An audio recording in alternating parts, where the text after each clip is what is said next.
Pasangan suami isteri yang mempunyai masalah rumah tangga sepatutnya merujuk kepada kaunselor perkahwinan, pegawai agama atau pihak bertauliah kerana ia selari dengan roh syariah. Mufti Pulau Pinang, Datuk Dr. Muhammad Suki Uthman berkata, Al-Quran sendiri mengajar agar konflik suami isteri ditangani melalui proses rundingan, nasihat dan pelantikan pihak pendamai yang berautoriti.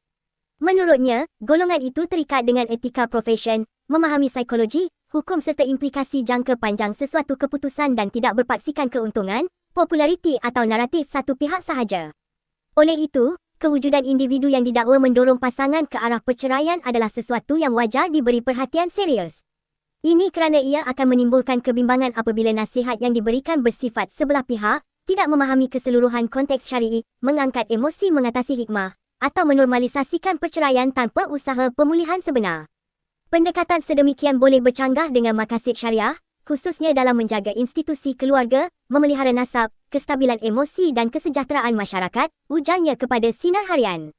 Sebelum ini, isu coach cerai terus menjadi perhatian selepas didakwa menjadi pendorong kepada pasangan untuk bercerai oleh segelintir pihak, susulan kemelut rumah tangga membabitkan pelakon Kamal Adli dan Ukasha Senros.